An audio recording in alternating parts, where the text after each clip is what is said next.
A revelação de Deus para você nesta noite. Aleluia. Pai do Senhor Jesus para a amada igreja, amém? Queria que você fosse abrir na sua Bíblia em Ezequiel.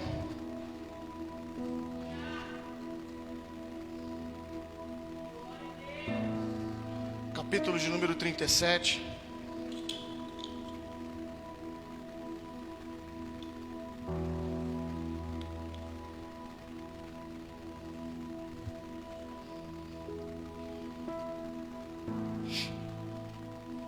Conforme você for achando, vai dando glória.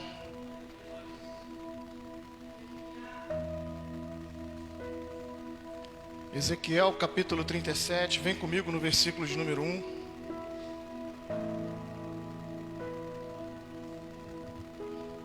Podemos ler? Podemos ler, igreja? Diz assim: veio sobre mim a mão do Senhor, e Ele me fez sair no Espírito do Senhor, e me pôs no meio de um vale que estava cheio de ossos, e me fez passar em volta deles, e eis que eram muito numerosos sobre a face do vale, e eis que estavam sequíssimos. E me disse: filho do homem, porventura viverão estes ossos? E eu disse: Senhor Deus, tu o sabes. Então me disse: profetiza sobre estes ossos, e dize-lhes: ossos secos, ouve a palavra do Senhor. Assim diz o Senhor Deus a estes ossos: eis que farei entrar em vós o Espírito e vivereis. E porei nervos sobre vós, e farei crescer carne sobre vós, e sobre vós estenderei pele, e porei em vós o Espírito e vivereis, e sabereis que eu sou o Senhor. Então profetizei como se me deu ordem, e houve um ruído enquanto eu profetizava, e eis que se fez um reboliço, e os ossos se achegaram, cada osso a seu osso. E olhei, e eis que vieram nervos sobre eles, e cresceu carne, e estendeu-se a pele sobre eles por cima, mas não havia neles espírito.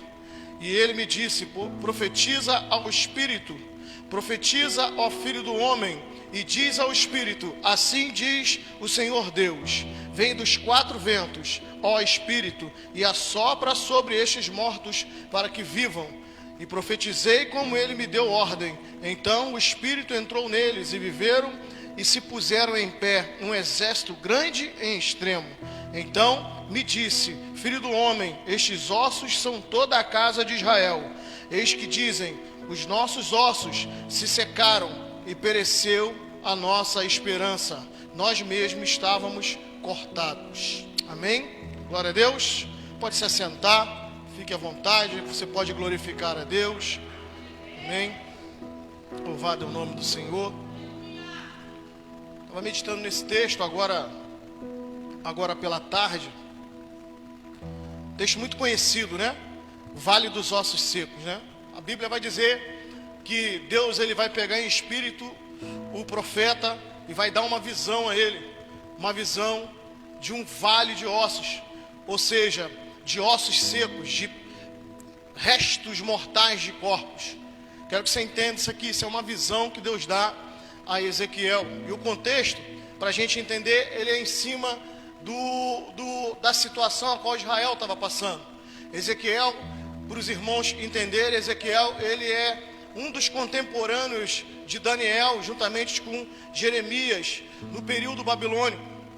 Cada um está em um pedaço, cada um está em um canto, sendo usado por Deus, né? Daniel está no palácio, foi levado cativo, né? Ezequiel está ministrando para o povo um arrependimento, né? Jeremias também está ministrando a respeito de restauração, Ezequiel também a respeito de restauração. Só que o ministério de Ezequiel, ele é um ministério que vai começar com uma palavra de arrependimento para o povo, incentivando o povo ao arrependimento. E a gente sabe no Evangelho de Cristo que é necessário nós nos arrependermos das nossas atitudes, é necessário nós nos arrependermos dos nossos pecados, das nossas situações contrárias àquilo que Deus nos orienta, para que nós possamos se achegar a Cristo, para que nós possamos se achegar ao Senhor, para que haja perdão dos nossos pecados em Cristo Jesus.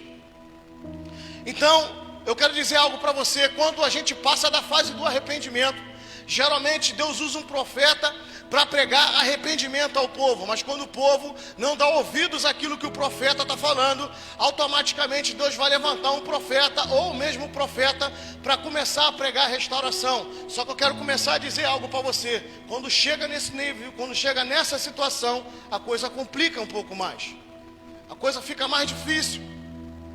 Cada um de nós aqui que estamos sentados hoje, temos aqui um testemunho para dar, temos aqui uma experiência para contar a respeito daquilo que foi acontecendo ao longo da nossa vida. Quantos de nós ouvimos tantas vezes a mensagem do Senhor?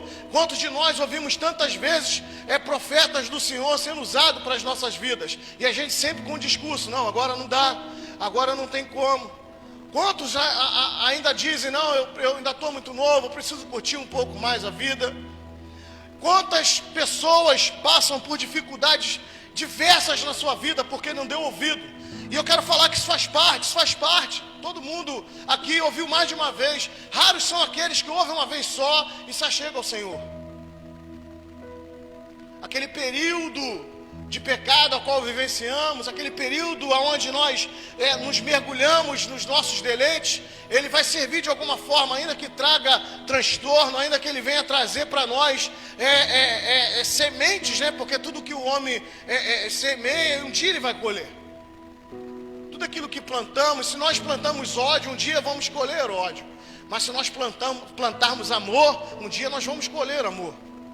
E se você está aqui, foi encontrado por Cristo algum dia, aceitou Jesus como o único e suficiente Salvador, é porque em algum momento da tua vida você fez uma semente, você plantou amor, porque o amor que é Cristo Jesus, que é o próprio amor, posso ouvir um amém? Ele se achegou a mim e a você.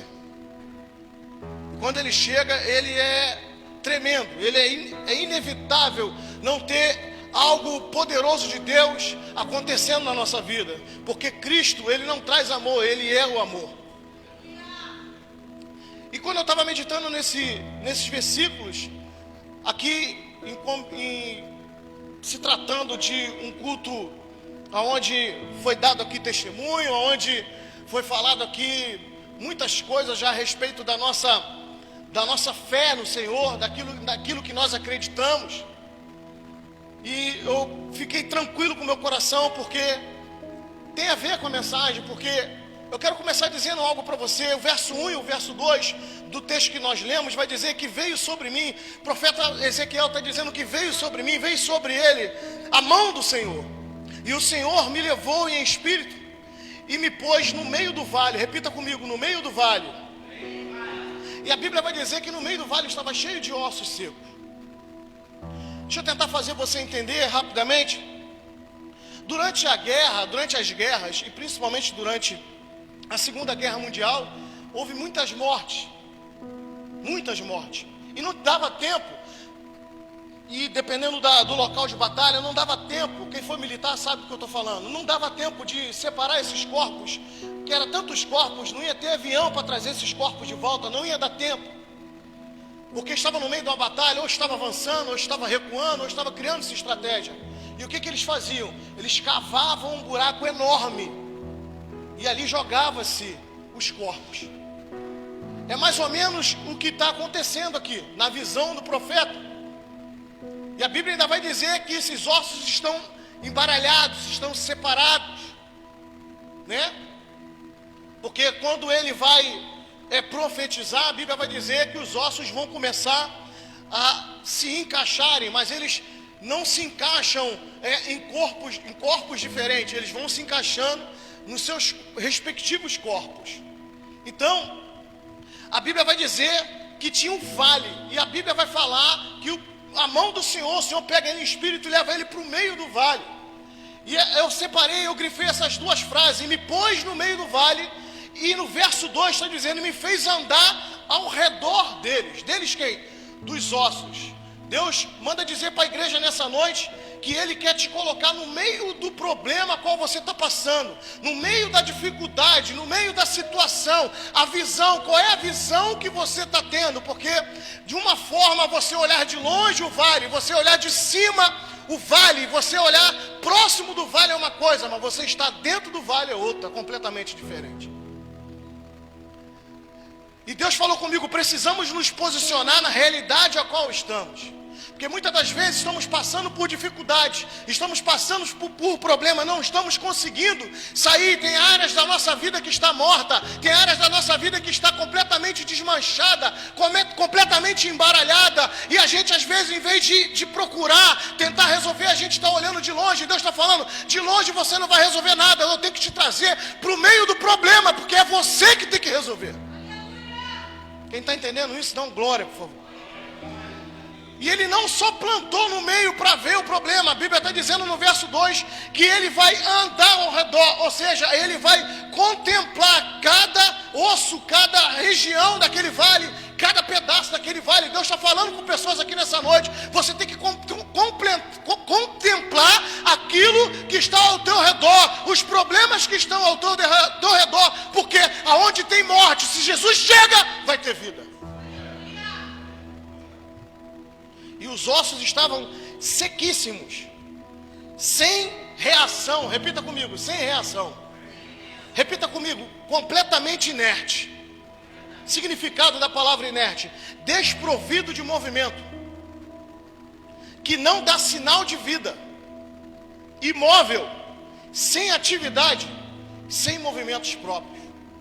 Porque a qualidade de um morto qual é? Ficar completamente parado. Morto não fala, quem está entendendo, diga amém. Morto não anda, morto não vê, morto não escuta. E o contexto está dizendo de vale de ossos secos, ou seja, de morte. Na visão do profeta, muitas mortes. E aqui está fazendo um parâmetro com Israel, porque o Israel não se arrependeu e Israel morreu espiritualmente. E você vai ver que eu vou falar mais à frente que o povo perdeu a esperança. E quando se perde a esperança, eu quero falar algo aqui para crente aqui nessa noite, em nome de Jesus. Quando perde a esperança, crente, é porque tu está morto.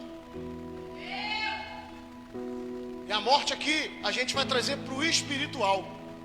Não crê mais, não confia mais, não ora mais, não lê mais a Bíblia, não jejua mais, não confia mais, não congrega mais. Quem está entendendo, diga amém, por favor. Morto espiritualmente. Então, esse significado desprovido de movimento, porque morto não se movimenta. Que não dá sinal de vida. Morto não vai te dar sinal de vida. Não adianta ficar olhando para o morto e ficar esperando ele ter alguma reação, porque ele não vai ter nenhuma reação. Imóvel, completamente sem atividade.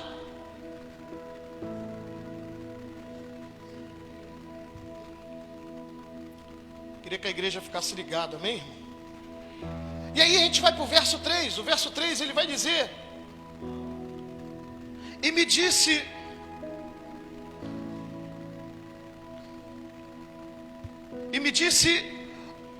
filho do homem, poderão viver estes ossos?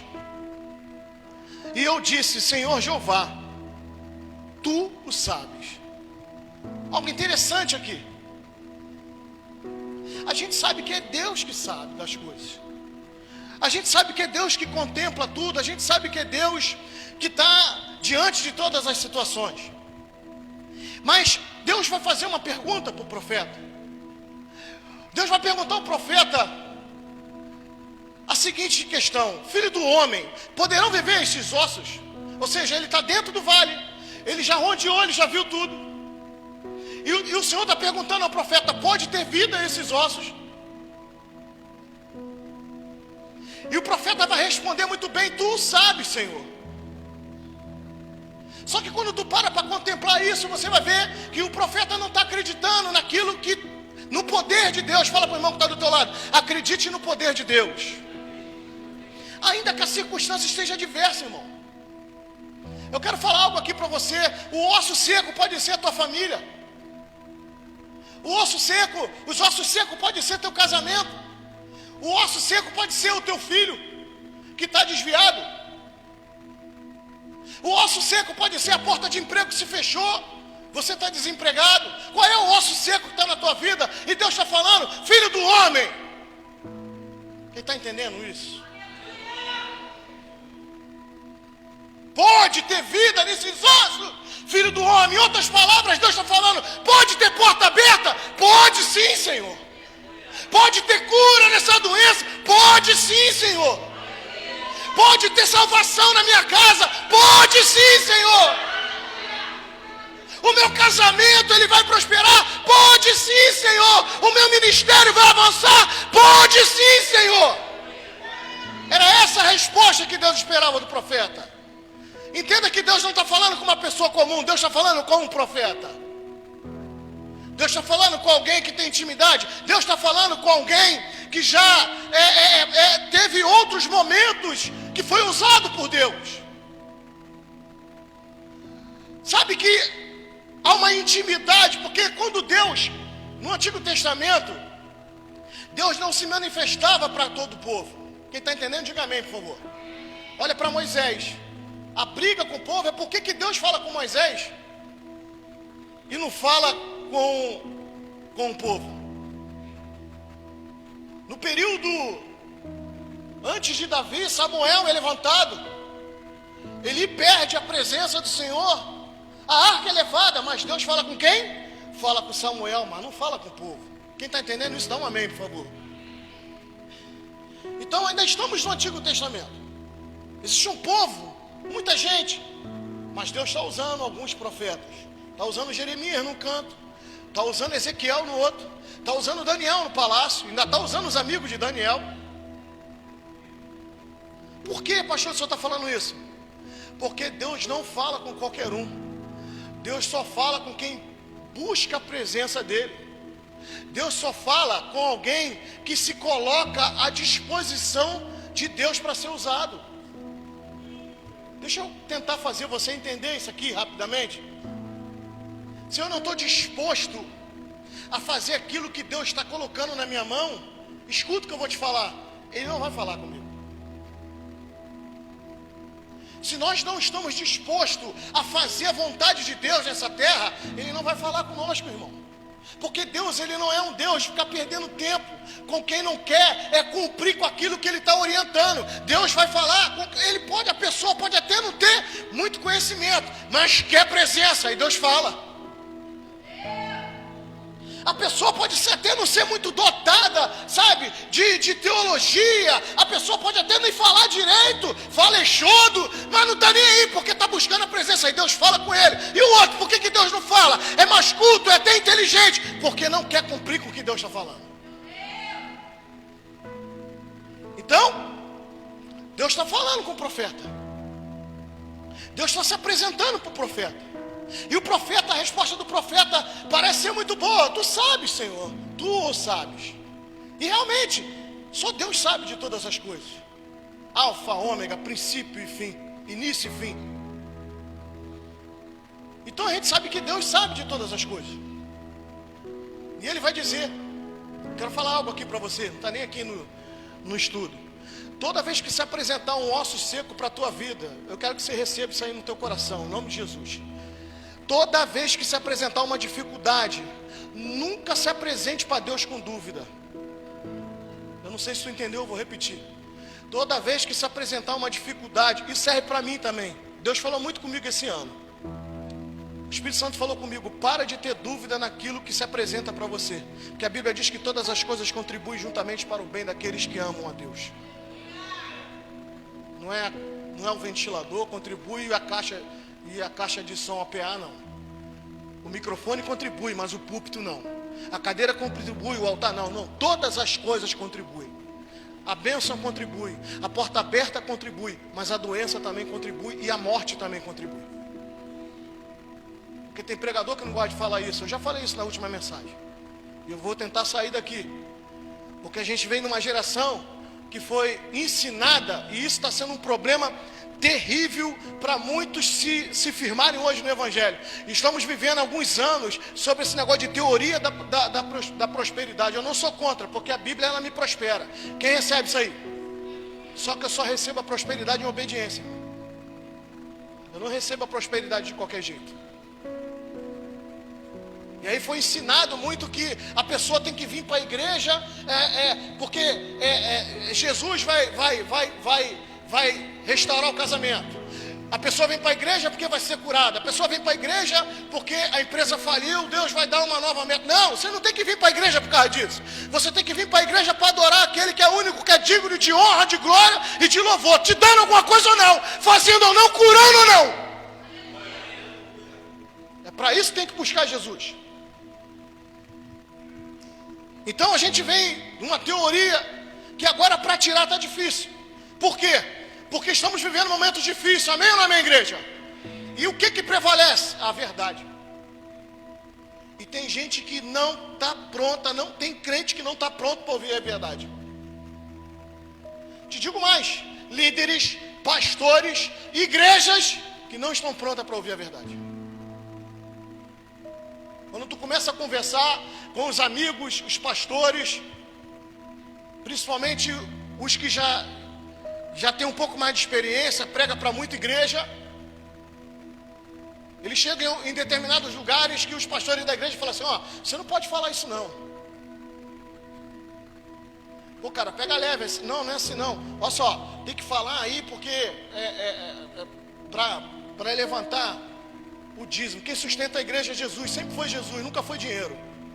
Eu vou repetir que acho que a igreja não entendeu. Quem sustenta a igreja é Jesus, não é dinheiro. Jesus usa o dinheiro. E as pessoas ficam dizendo, não fica pregando muito sobre o pecado não. Como eu não posso pregar sobre o pecado? Porque é o pecado que me afasta de Deus. É o pecado que afasta o homem de Deus. Como é que não se prega pecado?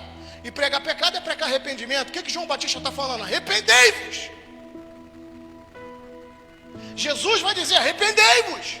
Paulo vai dizer arrependei-vos. Então eu vejo que a igreja na essência, na sua iniciação, na sua formação, e Paulo dando sequência, ele vai pregar arrependimento. Por que hoje eu não posso pregar arrependimento? E o evangelho mudou? O evangelho mudou ou o evangelho é o mesmo, igreja? O evangelho é o mesmo. Os tempos mudam, mas o evangelho não muda. Pode ter formas de se pregar diferentes. Pode-se usar uma live, pode-se usar um Facebook, pode-se usar um WhatsApp, estratégia, mas o evangelho ainda é o mesmo. Porque Jesus ele não muda na sua essência. Então, ainda no verso 3, ele vai dizer, o Senhor sabe. E é Deus mesmo quem sabe. E sabe por que muitos ainda estão sequíssimos? Porque ele está falando dos ossos secos, amém, irmão? E os ossos secos quer dizer que já morreram há muito.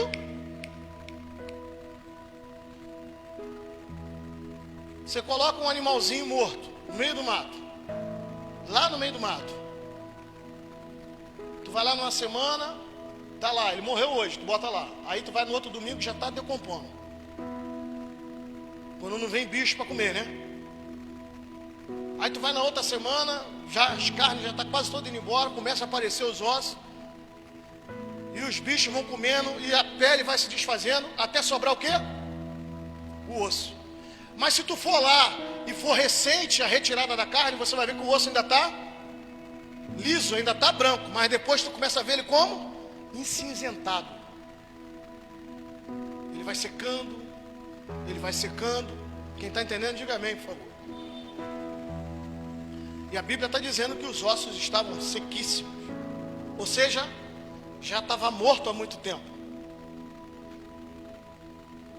E por que muitos ainda estão sequíssimos?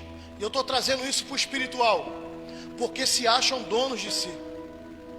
Decidem por si mesmo. Decide com quem casa. Decide se sai de um trabalho, vai para o outro. Quem está entendendo, por favor? Tudo sem direção de Deus. Tudo sem oração. Porque eu estou falando de coisa espiritual, amém, igreja?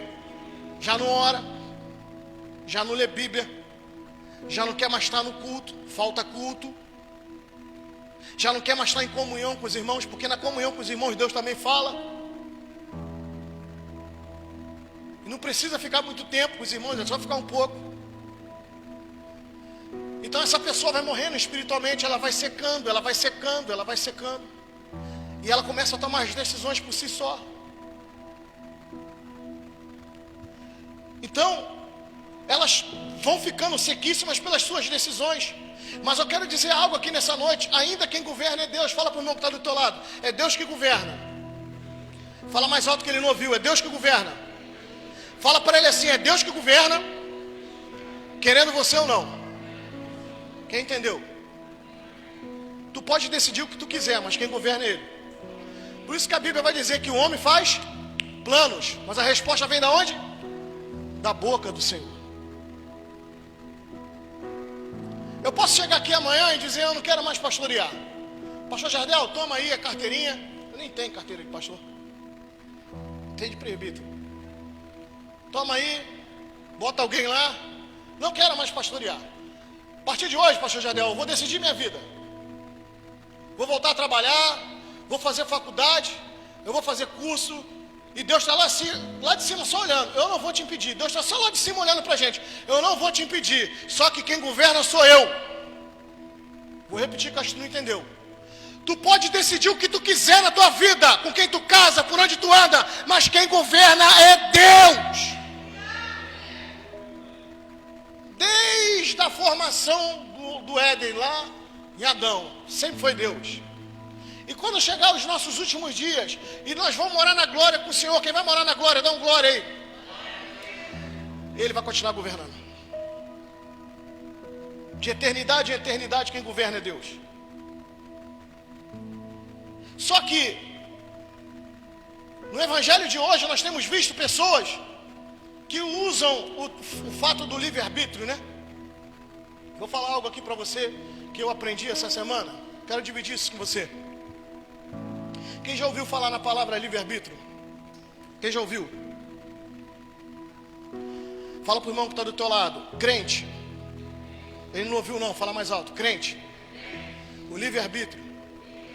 Você conhece? Fala para ele assim, ele não serve para você. Quem entendeu isso?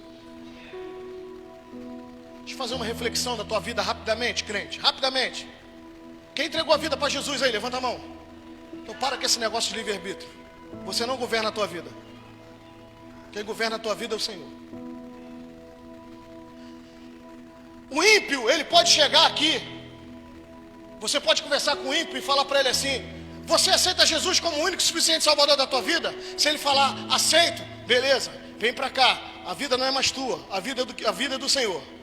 Mas se ele falar, não aceito, então rala, continua vivendo a tua vida. Não é assim que funciona? Sim ou não? Sim ou não? Então por que o crente, depois que vem para Jesus, não quer obedecer a Deus e quer decidir tudo o que quer? Sem consultar a Ele. Pastor, mas a Bíblia fala do livre-arbítrio, sim, mas você entregou a vida para Jesus? Não é mais tua. É dele. Aliás, nunca foi sua. Quem está entendendo? Quem te deu a vida, irmão? Não, foi meu pai e minha mãe. Não, para com esse negócio. Só ouve lá né? Tem criança aí, né? Só ouve, como é que é o nome? Só coabitou, irmão. Mas quem deu a vida foi o Senhor, irmão. Ele deu e Ele tira.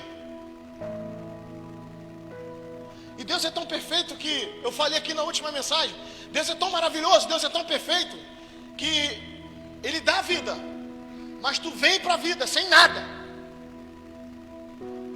E quando tu morre, tu pode ter conquistado tudo, mas não leva nada. E o problema do ser humano, inclusive dos crentes hoje em dia, os crentes que são meia boca, é justamente não entender que o que importa para ele é vida. E vida quem dá é Jesus, irmão. Foi falado aqui pela nossa diaconisa. Eu não vim para sofrer, eu vim para ter vida. E vida com abundância. Jesus não quer dar uma vidinha para tu não. Deus quer dar uma vida. Estou falando de riqueza. Estou falando de presença de Deus. Não tem riqueza maior que essa. Estou falando de vida. Então o camarada vem sem nada e volta sem nada. Então, muitos estão dentro do evangelho hoje assim. Sabe, decidindo. Só que eu quero falar algo para você. Tem crente aqui? Tem crente aqui, glória a Deus. Se nós somos servos, Deus é Senhor, irmão. Se nós somos criatura, Deus é Criador. Se nós somos filho, Deus é Pai. E se nós somos súdito, Jesus é Rei. Então para de ficar tentando decidir, irmão, a tua vida por tua conta. Eu faço, eu não faço, eu quero, eu não quero. Faz bico para isso. E Jesus não está nem aí para bico. Deus não está nem aí para cara feia. Vocês estão entendendo a mensagem hoje?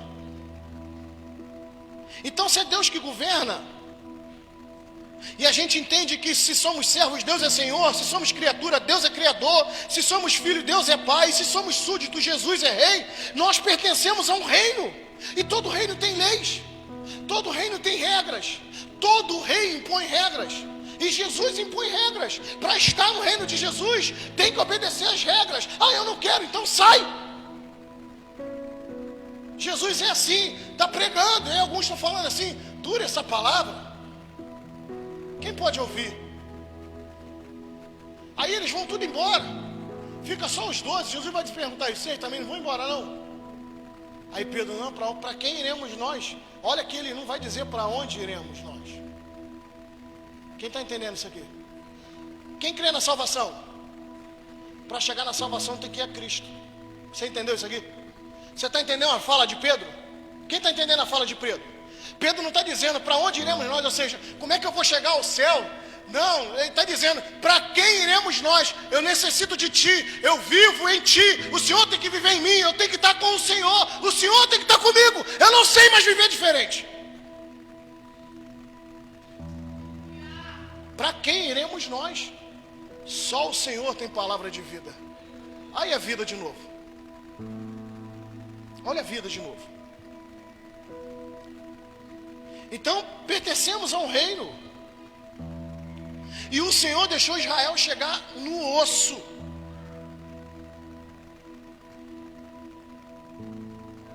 Tem gente que Deus deixa chegar no osso. Deus tem projeto ainda, amém?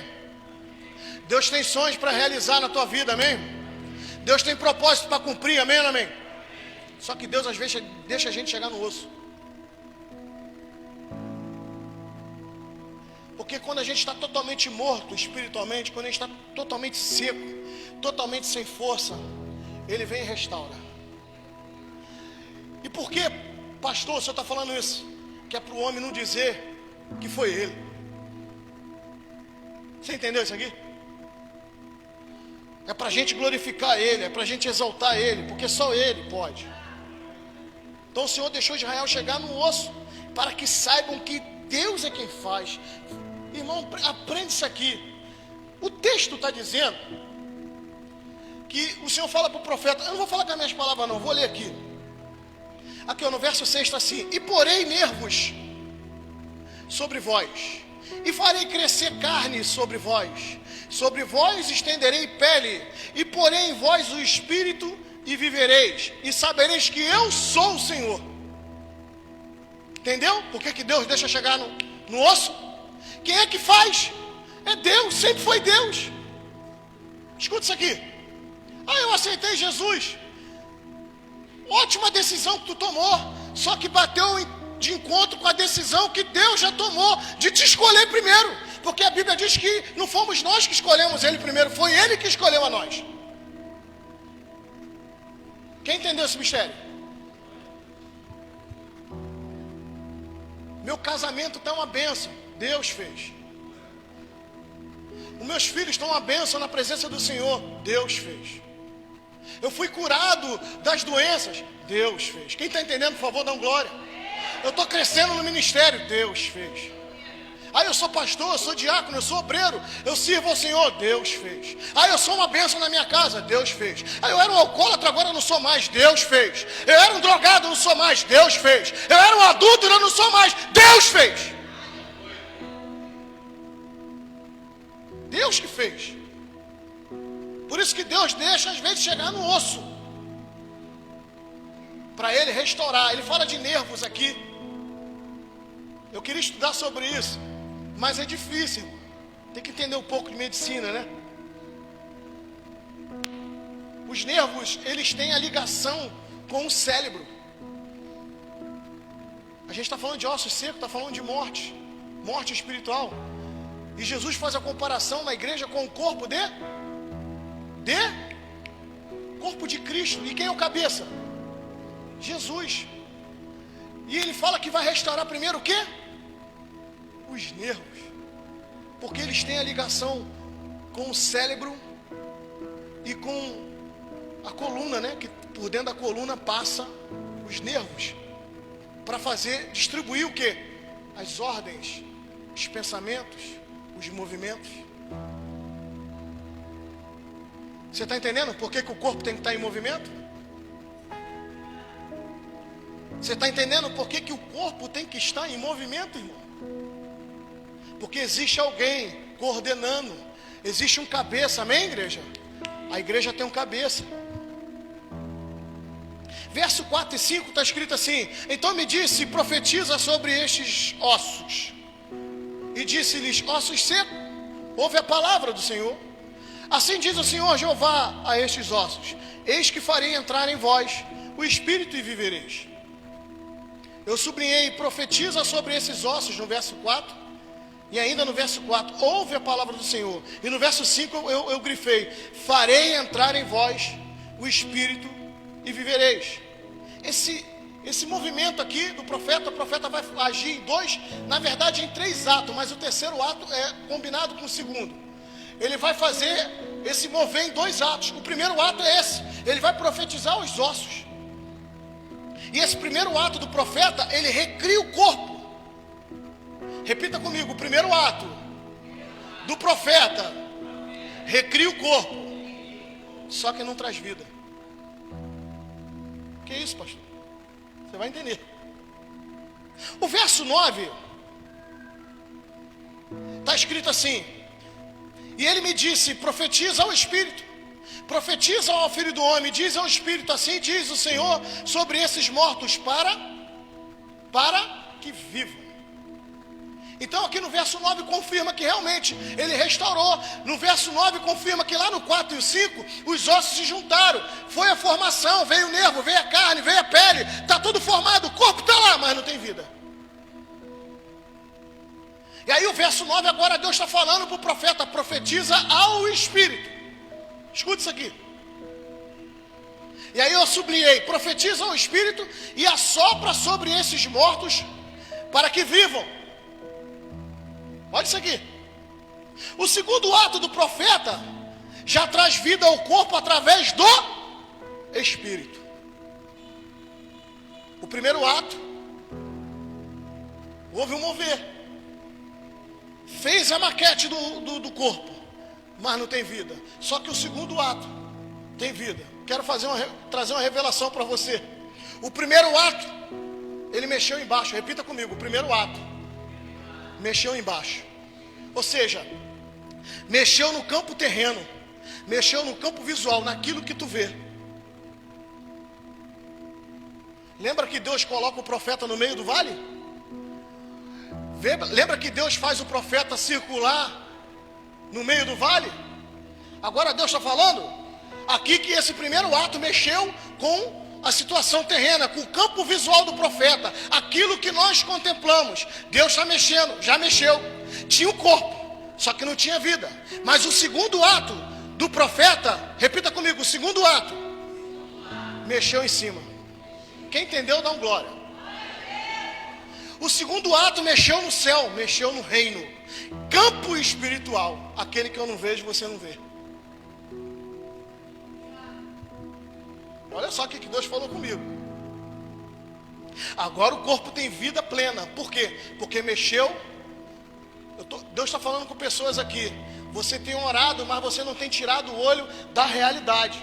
Você viu até alguma mudança. Está lá o corpo formado, mas não tem vida. E Deus está falando, para de ficar olhando com o seu olhar terreno e começa a orar com o olhar de cima. Ah, eu não vejo, mas não é para tu ver, porque é lá que a batalha está sendo feita. Lembra de Daniel? Estava conversando com o pastor Jorge. Ontem o pastor Jorge, o Alex, ele falou assim, por que a oração de Daniel, 21 dias? Por que a oração de Daniel, 21 dias? Parece que Daniel fez um propósito de 21 dias, não é? A resposta veio com 21 dias. Quem está entendendo, diga amém. Porque se demorasse 50, Daniel ia orar 50. Quem entendeu isso aqui, irmão, por favor? Pastor, se demorasse o ano todo, ia 365 dias, ele ia orar 365 dias. Alguém tem dúvida que Daniel ia orar 365 dias? O anjo vai dizer para ele que Deus ouviu a oração dele desde o primeiro, mas a resposta chegou no 21º. O anjo vai dizer que houve uma batalha, houve uma luta para ele chegar até ali. E Deus está falando com pessoas aqui. Tem situação que tu está perdendo lá no campo espiritual, mas você não entendeu. E você está orando e fala, mas eu já orei uma semana e nada resolve. Eu já orei, sabe, um mês e nada resolve. Eu já orei 6 meses e nada resolve. Eu já orei 1 ano e nada resolve. Deus está falando, para de reclamar do tempo de oração e continua com o teu joelho no chão. Porque é lá em cima que vem a resposta. Ou seja, eu estou orando, o anjo está brigando, o anjo está batalhando. Aí eu fiquei chateado. Deus está mandando eu falar, eu vou falar. Eu fiquei chateado que nada aconteceu. Aí eu não vou orar mais. Aí o anjo faz assim, ó, sair. Você está pensando que o anjo se move, com as ordens do Senhor? Os anjos se movem com a tua oração. Você ora. O Espírito, quem leva a tua oração é o Espírito Santo. Quem está entendendo, diga amém. O Espírito leva a oração para Deus. Aí Deus dá ordem para o anjo. Mas se Deus vê que tu não está mais orando, que tu não está mais intensificando, que você não está mais buscando, para que o anjo vai lutar? Estou tentando fazer você entender isso aqui. Então esse segundo ato mexe com o reino, mexe com o céu. Visão espiritual. Agora o corpo tem vida plena. Eu botei aqui, nem todo reboliço, ruído, barulho quer dizer que tem vida no corpo. Porque no primeiro ato, a Bíblia vai dizer no verso 7, para não ficar nas minhas palavras, então profetizei como me deu ordem. Quem deu ordem? Foi Deus que deu ordem para o profeta. Então eu profetizei como me deu ordem. E houve um ruído. Primeiro ele fala ruído. Enquanto eu profetizava, houve um ruído enquanto eu profetizava. E eis que se fez um reboliço. E os ossos se ajuntaram. Cada osso ao seu osso. Nada. Eu quero dizer algo aqui para você. Nem tudo que está junto quer dizer que está bom. Vou repetir que eu acho que tu não entendeu. Nem tudo que está juntado quer dizer que está bom. Às vezes você chega em casa e não quer dobrar a roupa. E sai jogando a roupa. Aí tu fala, não, está tudo na roupa. Aí fecha o guarda-roupa. Mas quando abre o guarda-roupa, está tudo feio. Porque tu não arrumou. Eu estou falando porque eu fiz isso. Eu tenho que arrumar minha roupa. Joguei tudo lá. O Espírito fala. Tem gente fazendo assim na vida. Ah, pega esse problema aqui e joga aí. E Deus está falando, tem que arrumar. Irmão. Quem está entendendo? Deus está falando, tem que arrumar. Porque juntamento não é sinal de organização. Juntamento, nesse contexto aqui, espiritual, não é sinal de vida. Porque o corpo está lá, o reboliço foi feito, o barulho teve, né? Onde o senhor quer chegar, pastor? Igrejas que tem muito barulho, igrejas que tem muito congresso, igrejas que tem muito movimento, mas está morta. Tem muito movimento para o camarada pregar, mas o camarada não quer pregar na casa. Tem muito movimento para os meninos louvar, para os levitas louvar, mas não quer visitar para orar por ninguém. Quem está entendendo, diga amém, por favor. Tem muito pastor querendo liderar a igreja, mas não quer visitar ninguém. Não quer entrar na comunidade, não quer subir morro. Vocês estão entendendo isso? É isso que Deus está falando.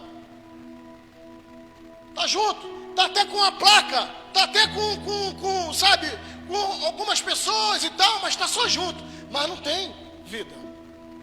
Está morto. A igreja é morta. pessoas mortas espiritualmente. Pregam, mas está morto. Cantam, mas está morto. Vai para monte, mas está morto. Entra nas campanhas, mas já entra morto e sai morto. Quem está entendendo isso, por favor? Então,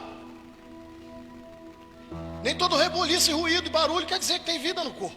Vida no corpo é quando o céu e a terra estão na mesma ligação em nós. Ou nós mantendo essa ligação. Porque o certo somos nós mantermos essa ligação. Vou te provar isso. Mateus 18:18. Em verdade vos digo que tudo que ligares na terra será ligado. E tudo que desligares na terra será desligado. Então o que eu ligo na terra está ligado no céu. Se eu desligo na terra, falei aqui do anjo agora, desligou no céu. Na tua casa tu acende interruptor, né? Acende a luz. Chegou, acende a luz. Tem alguém que tem negócio de bater palma? Não, né? Não chegaram, não. Vocês vão chegar nisso. Vocês vão chegar. Tu acendeu, tá tudo escuro, tu acendeu a luz. Beleza, vai dormir, apaga a luz. Quem quer ter bênção aqui? Quem quer que os projetos de Deus se cumpram na tua vida aqui? Deus está falando, se está desligada a tua tomada no céu, começa a ligar de novo. Se está desligado o teu interruptor, liga de novo. Porque só vai funcionar enquanto você ligar aqui e lá. Porque lá no céu já está preparado, mas você precisa ligar aqui. E esse texto é tão tremendo porque ele fala de desligar. A pessoa está endemoniada. Só que já foi ligado no céu, bênção na vida dessa pessoa. Aí a gente põe a mão e repreende o espírito maligno. Desligou a ação do diabo na vida dessa pessoa. Desligou. A gente tem poder para desligar, não só para atrapalhar a nossa vida espiritual, não, mas para a gente também repreender todas as ações do inimigo contra a nossa vida, nosso casamento, nosso ministério, nossa família, nossa casa. Desliga todo o mal que está se levantando contra a tua vida, porque isso não é de Deus, isso não é projeto de Deus. O projeto de Deus é outro, o projeto de Deus é vida, o projeto de Deus é bênção, o projeto de Deus é prosperidade. E Deus está falando, desliga esse mal aí, é você que tem que desligar. Estou encerrando, verso 10. Verso 10 está escrito assim: e profetizei como se me deu ordem. Então o Espírito entrou neles, e viveram, e se puseram em pé, um exército grande e extremo. Queria que você se colocasse de pé, que eu já vou encerrar a mensagem. Pedi para minha esposa separar um louvor. Eu grifei aqui: o Espírito entrou neles, e viveram, e se puseram de pé. Existe vida no Espírito Santo, e Ele nos levanta. A diaconisa falou aqui que ela cansou e tem hora que tem que se levantar. É assim mesmo. Tem hora que a gente tem que dar uma de Ezequiel. Tem hora que a gente tem que, sabe, orar. Tem hora que a gente tem que impor a mão. Tem hora que a gente tem que, sabe, dar uma de doido. Sabe, profetizar mesmo. Pôr a mão mesmo. Ah, a pessoa fica chateada quando põe a mão. Vai para o teu joelho então, vai orar, vai para o teu secreto, intensifica a tua oração, acredita nisso. Tem hora que a gente tem que se levantar, só que toda vez que a gente se levanta, quem levanta a gente é o Espírito, irmão. O Senhor disse que Ele iria deixar os discípulos, iria o Pai, mas Ele enviaria o Espírito Consolador. Ele é uma pessoa, Ele te consola o tempo todo. Na hora da tua tristeza, na hora da tua dor, é Ele que está consolando. Na hora da tua dificuldade, é Ele que está palestrando no teu coração. O problema é que a gente fica perturbado com a circunstância adversa, com a dor, com o problema, com tudo aquilo que é contrário. E o Espírito Santo está falando: eu estou aí dentro, eu estou querendo palestrar, eu estou querendo falar, eu estou querendo te levantar, eu estou querendo te renovar. Mas a gente não consegue dar ouvido. E a Bíblia diz que o Espírito entrou neles. O Espírito entrou neles e viveram. E aí se puseram de pé. Por quê? Porque lá no primeiro ato houve um reboliço, foi tudo juntado, o corpo estava lá, mas não tinha vida. Por quê? Porque o Espírito não tinha entrado. Eu sei que a palavra de Deus, ela tem poder, só que eu estou pregando aqui para você, escute isso aqui. A honra é do Senhor, amém? a honra e a glória do Senhor. A palavra é do Senhor, ela não é minha. Eu estou pregando a palavra para você, mas quem está testificando é o Espírito. Você não está recebendo porque o pastor está pregando, porque o pastor é inteligente. Não, não é isso não, eu não sou. Você está recebendo porque o Espírito está aqui. Ele está te testificando, ele está te vivenciando. Verso 11. Então me disse, filho do homem, esses ossos são toda a casa de Israel. Eis que dizem, os nossos ossos se secaram e pereceu nossa esperança. Nós estamos cortados. Vou repetir. Então disse, filho do homem, esses ossos são toda a casa de Israel. Eis que dizem, os nossos ossos se secaram e pereceu a nossa esperança.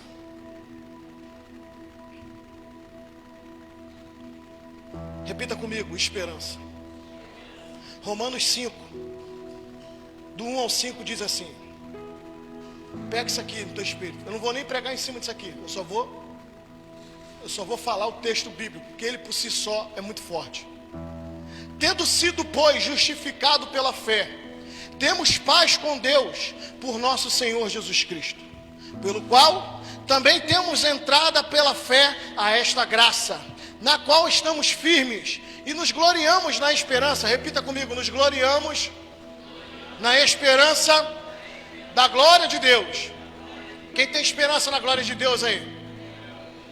Verso 3, então somente isto, mas também nos gloriamos, e não somente isto, mas também nos gloriamos, olha aqui, preste atenção, nas tribulações, sabendo que a tribulação produz paciência, e a paciência, a experiência, e a experiência, a esperança. E a esperança não traz confusão, porquanto o amor de Deus está derramado em nossos corações pelo Espírito Santo que nos foi dado. Entenda isso aqui. Deus me deu, Deus te deu o Espírito Santo. Tu acha pouco isso? Você não está errado de querer casa, você não está errado de querer carro, você não está errado de querer nada disso. Você pode ter tudo isso, você só não pode abrir mão do Espírito Santo que Ele te deu.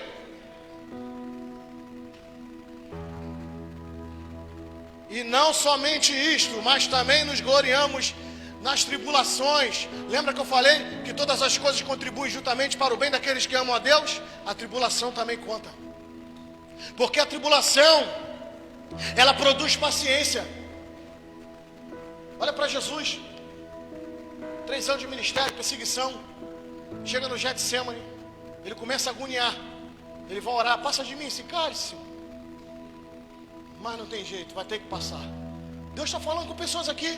Para de reclamar da tribulação, tu tem que passar, porque teu vizinho passa, teu marido passa, tua esposa passa, o teu parente passa, aquele que não gosta de você passa, o macumbeiro passa, o católico passa, você também tem que passar. Porque ela produz paciência, não precisamos ter paciência. Como a gente vive uma geração de gente impaciente, de crente impaciente. As coisas não estão acontecendo, murmura, reclama, quer sair da igreja, quer reclamar com não sei quem, já não quer mais fazer, eu já não quero mais fazer isso, eu já não quero mais fazer aquilo, e Deus te falando, ei, deixa de ser impaciente. A tribulação produz paciência. Por que a tribulação produz paciência, pastor? Porque ela vai te trazer experiências, irmão. Me conta um crente que não tem experiência, irmão. Eu conheço um. Conhece? Ele não é crente, chama ele para vir aqui para ele aceitar Jesus de novo. Porque ele não é crente. Todo crente tem experiência para contar. E a tribulação produz paciência, paciência, experiência. Aí você vai alimentar a esperança. Repita comigo, eu preciso ter esperança. Você não tem esperança no pastor não, irmão. Porque eu não posso fazer nada por você. Você não tem esperança no teu patrão não, porque teu patrão não pode fazer nada por você. Você não tem esperança nos governantes não, porque eles não podem fazer nada por você. A tua esperança está naquele que você entregou a tua vida. Quem crê nisso? Quem crê nisso, diga amém, por favor. O Senhor nos deu o Espírito Santo Consolador. Temos vida em Cristo e por isso temos esperança nele. Por que eu tenho vida em Cristo? Porque eu tenho esperança nele. Eu tenho esperança que ele vai voltar. Eu tenho esperança que eu vou morar com ele na eternidade. Eu tenho esperança que ele vai cuidar do meu casamento. Eu tenho esperança que ele vai resgatar meu filho. Eu tenho esperança que ele vai me tirar, sabe, do problema que eu estou passando. Eu tenho esperança que ele vai me curar. Eu tenho esperança nele. E por que eu tenho esperança nele? Sobe aqui, minha esposa. Colossenses 1:27, parte B. Cristo em vós, a esperança da glória. Você pode repetir isso? Cristo em vós, a esperança da glória. Vira para o irmão que está do teu lado e fala para ele, bota essa mão de profeta para ele, e fala para ele, Cristo em vós, a esperança da glória. Fala mais uma vez, Cristo em vós, a esperança da glória. Mais uma vez para encerrar, Cristo em vós, a esperança da glória. Aplauda o Senhor, amém? Vamos adorar a Ele.